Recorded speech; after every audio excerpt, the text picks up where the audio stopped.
Welcome to the Subjective Professor podcast, where we reject coercion and hypocrisy. It's Monday, April 7th, 2025, episode 355, and we're going to talk about regime change, the current U.S. foreign policy.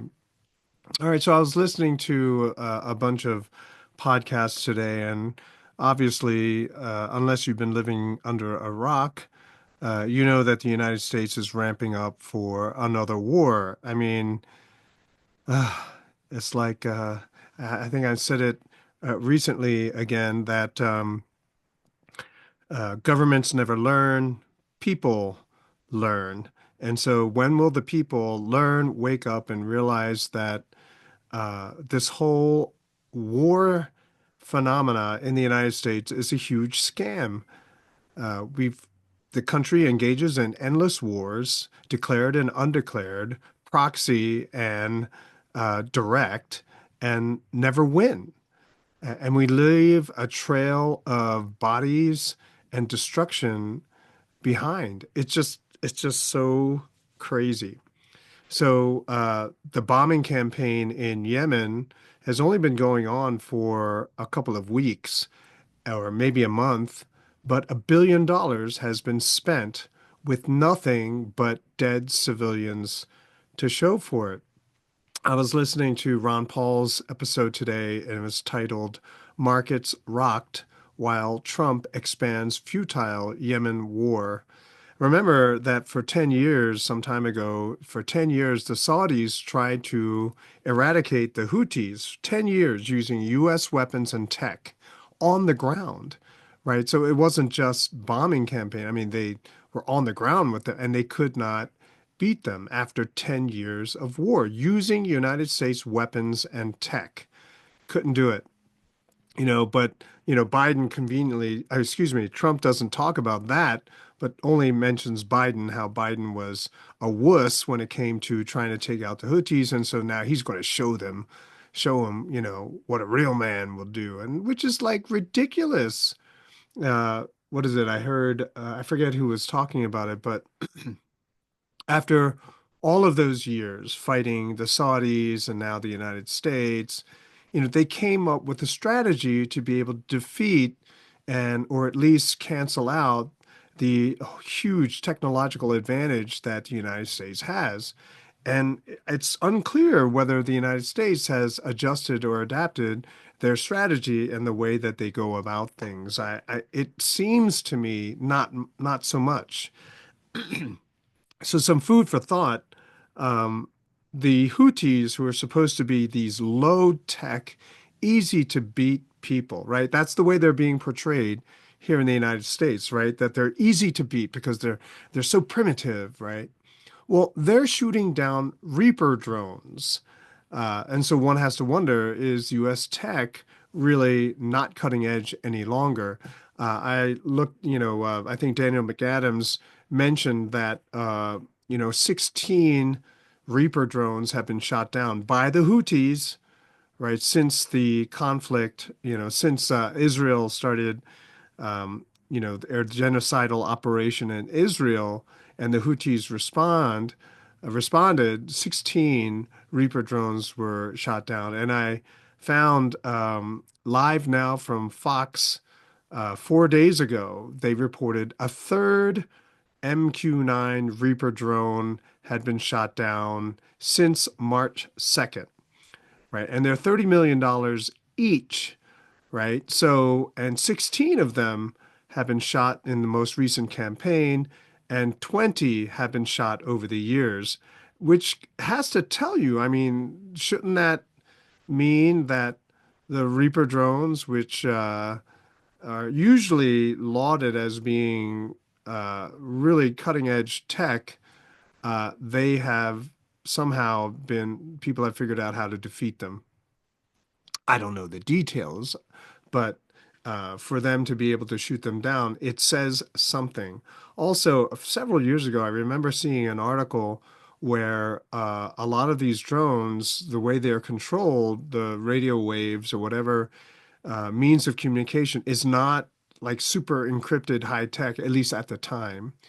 And so they were hackable, right? The signals can be jammed, and which makes them completely useless. And so you have this really expensive piece of technology, but it's easily defeated with low-tech countermeasures. Let's see. Oh, and AP News reports that the Houthis claim that they shot down 20 over the years and 16 since in the most recent campaign. This is from an article on April 1st. I doubt that it is an April Fool's article. And the title is Yemen's Houthi rebels claim they shot down another American drone as U.S. strikes pound country. And so it seems to me, that people who are using the US tech, I've mentioned this before in other episodes.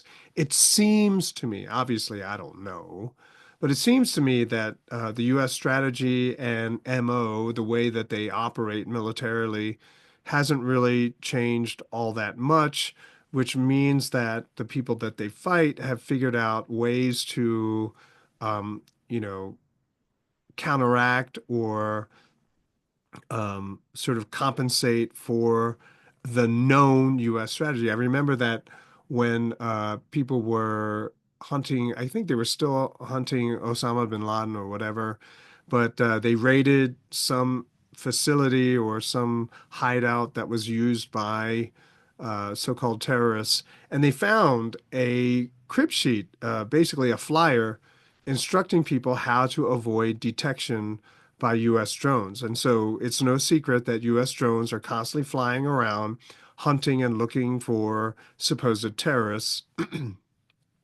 And once they think they've got a terrorist on in their camera, they shoot a missile. But what I guess a lot of people didn't realize was that a lot of people are coached on how to avoid detection, which is why, um, there are a lot of mistakes, why they're really desperate to just find anybody. Over the weekend, apparently, a bunch of people were supposedly, according to Donald Trump, planning attacks against shipping in the Red Sea. But it turns out it was just the end of Ramadan party. And so the US just murdered a bunch of civilians. And so there was an article, Daniel McAdams had mentioned it from a writer that they correspond with frequently, that they were probably not even Houthis, but their children probably are now. And so when the United States murders people in such a way, their children, their relatives, go seek vengeance against the United States. And this is not good. Bad ideas are expensive. And the United States has the most expensive ideas of all. Endless wars with no benefit, not even the plans going in the way that they said it would go. I mean, Iraq is not safe for American personnel. Libya certainly is not safe. Syria is not safe. Is Somalia safe? Afghanistan, come on. It's like war after war. Ukraine, with no victory, just a whole lot of money spent, a lot of people dead. And what was the goal anyway? I remember, I was listening to this and I remember my ninth grade English teacher, was back in 1980.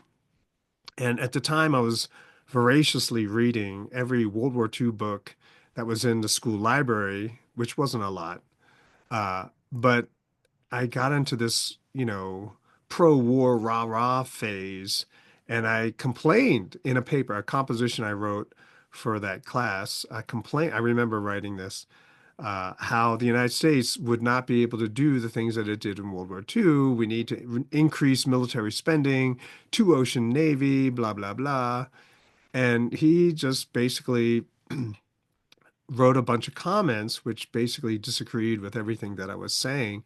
He turned out was a lieutenant in the Navy Reserve.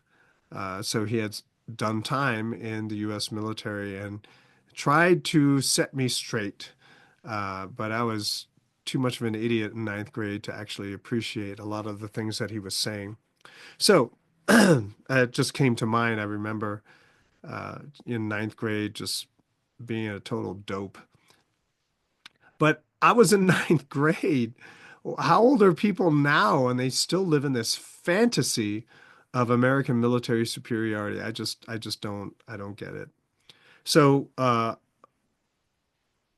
people are talking about war with Iran. If you listen to Judge Knapp's episodes today with Alastair Crook, Larry Johnson, Ray McGovern, then you know that they are definitely trying to start a war with Iran, using Yemen and the Houthis as sort of as a stepping stone to go after Iran. Whether Israel is directing this activity or not doesn't matter, because it's through Iran that Russia is able to, have a pipeline to be able to engage in more trade, to be able to sell more of its resources, right, to have some viable economy.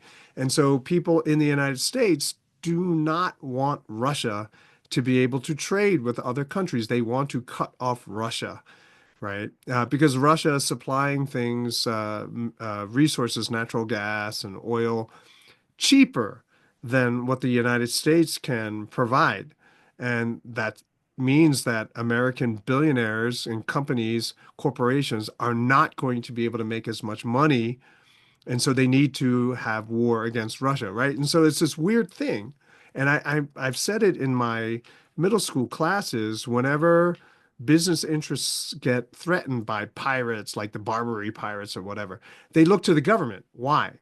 Right? Because it's their duty? No, it's not. It's because they have access to taxes so that they can get the American people to pay for their protection, to pay for the fact that they cannot compete with everybody else.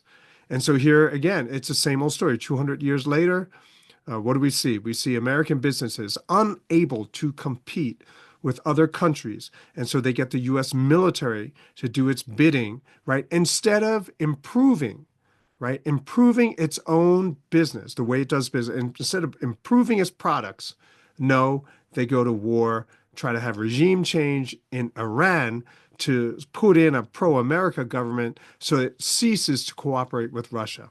That's what was discussed with Alastair Crook and Larry Johnson today. It's just insane. And the supply line going through Iran was what they used in World War II, that the Americans used to supply Russia with American weapons during World War II when they were fighting the Germans. So is it for the benefit of Israel? I mean, who cares really? I mean, as a country, where's the pride, right? I mean, we're arrogant, I mean, but where's the pride that we have the better stuff at the better prices, right? No, we don't have that any longer. We have to kill and destabilize other countries because people in America can no longer compete, right? Can't compete.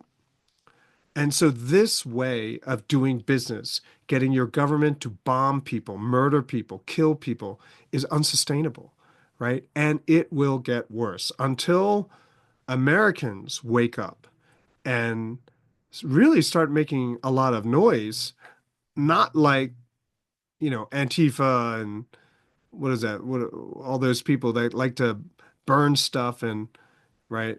Not like those paid protesters, right? I saw a video today where they were showing all these protesters and they were all like over 80 years old. And so you know that they're basically people who have nothing better to do at this senior home, and they're all being paid to take a walk down a street, carry signs. Um, so it's unsustainable. And basically, America is telling the world America sucks at freedom, right? The land of the free sucks at freedom. And back in episode 248, I talk about American exceptionalism. What makes America so exceptional? It's the freedom. And then in episode 146, it's a sermon, right? But I talk about exceptionalism versus kleptocracy. And then in episode 203, I talk about kleptocracy. Like, who the freak is running this country? It's just a bunch of people stealing as much as they can before everything collapses. And so basically, America as a government, right, run by the government, is running on the fumes of memories of freedom, right? That's all we got now, right? I mean, there's some sparks here and there, like with Doge and things like that, but it's just fumes now. I mean, there's no completion, right? Doge starts off strong, and now what, right? Now that people realize that they can't get rid of any of these people, they can't cut the budget at all because Trump also needs to have more debt, right? Because it's a debt-based economy. And so, what's the point? You know, the US military is also regulated to death, right? Uh, they also are victim of this, you know, desire to prevent change and development, maybe because of environmentalism, DEI, climate change. You know, they focus on those things instead of military technology, right? The US military is full of bloat, according to Colonel Douglas McGregor, right? There are too many generals all fighting for their little politics, and most of whom cannot fight in a real war. You know, when Russia invaded Ukraine, a lot of Americans laughed at the fact that generals were being replaced in the Russian army. And I heard about that and I was like, well, of course, you get a lot of political generals, right? Generals who rose in rank because they kissed the right butts, right? And they brown nosed the right people. So they got the promotion. Now they're in charge of the army. Ooh, rah. Now they are have to actually engage in combat and they fail. And well, they've been all weeded out of the Russian military, right? And so now they don't have these politicized, you know, kiss the right butts, know nothing about actual fighting generals, right? They got rid of all of them, but the United States is still full of them, full of them. And so, what do you think these political people are going to do when an actual fighting begins? Do you think they'll give the right orders? The right? I don't think so. The same people who were in charge of the evacuation of Afghanistan, those are people who are in charge of the military. Yeah, it is going to end badly.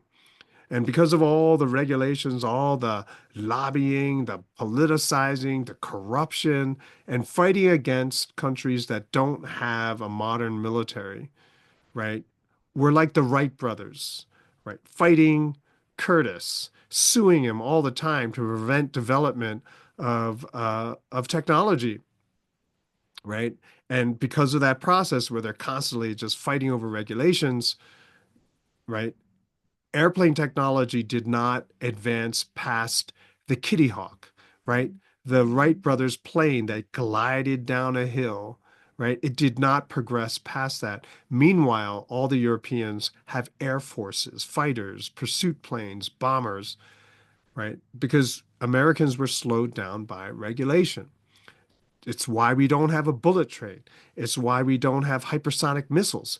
It's why the F-35 was the biggest waste of money ever, right? And I see articles now of a different fighter that's supposed to take its place. Like, what? So what about the F-35? It's useless piece of crap, right? So instability and change. I talked about productive stability and destructive instability in episode 172. So I go over it in detail there, but the US is really behind. And so now they're using dollars, right? Printed money to slow the world down so that the US can still maintain control. It's not slow the world down so that the US can catch up and pass everyone technologically, militarily, strategically, brain power wise. No, just to slow down the world so that the US can continue to control it. Maybe it's the bankers that are using in the United States. It doesn't really matter because we're suffering here in the United States. The US can't beat the Houthis. Israel can't beat Hamas, which, if you remember your history, Israel created Hamas, but they want to expand the war, right? So the US can't beat the Houthis, but we're going to expand the war with a war against Iran? Really? The beast. The Leviathan, that is the state, must die, right? And I wonder, there's one theory that Trump is deliberately tanking the markets to basically usher in the reset. Maybe the beast will take a big hit.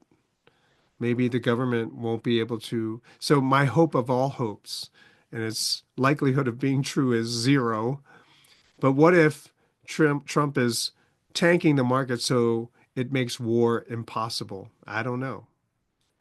Right now, all we have is destructive instability, right? What you want, like, no one likes instability, right? Uncertainty, because it brings uncertainty. But instability can be good and bad. You can have productive instability, right? So everything changes, but things get better, like with the introduction of the cell phone, right? So productivity increases, flexibility, whatnot, everything. That is productive instability. Things are destabilized, but things are getting better. Right now, all we have is destructive instability. So we have constant war where everything is being blown up. Money is being diverted from making life better to basically making things that kill other people. So right now, we're living in a time of destructive instability. The government is full of people, conservatives, literally conservatives, who don't want the game to change so they can continue to pretend to control it. Authoritarians, control freakazoids, right? Just like in the old Soviet Union, where they dictated every single price in the entire economy, over 1 million prices, right? Impossible to control, yet they tried to do it. And the reality is that some people have innovated their way beyond the imagination of those conservatives in America, right? And they live in different countries, right? And right now they had a disadvantage because the dollar is still the reserve currency of the world. Maybe Trump is trying to save it. I don't know. Will it work? Probably not. Nevertheless, we're looking at the decline of the United States, right? In my sixth grade class, I think I mentioned this before, but we can say it again. We were talking about the decline of the Roman Empire, why constant war, inflation, where work has become a social disgrace, right? All of those things, because of all of that, the Roman Empire collapsed. Well, it could be a description of the United States. And yet still trying to hang on. And so that's the danger, is in order to cover up all of this failure, the United States tries to start another war. But as I said, this will be bad. Uh, I have family, I know people in the military, and I fear for their safety. And I already told all my kids straight up that they will not join the military, right? And if they're drafted, man, I might have to start engaging in politics to just stop all of this insanity. But anyway, so that's a lot of food for thought. Maybe it was more of a rant than anything, but just that sadness that ripped through me when all the podcasts I was listening today, they were talking about regime change because we suck at freedom. That's it for, oh, I get, that's it for this episode. Sorry, it ended on such a negative note. Uh, but I'll talk to you guys next time.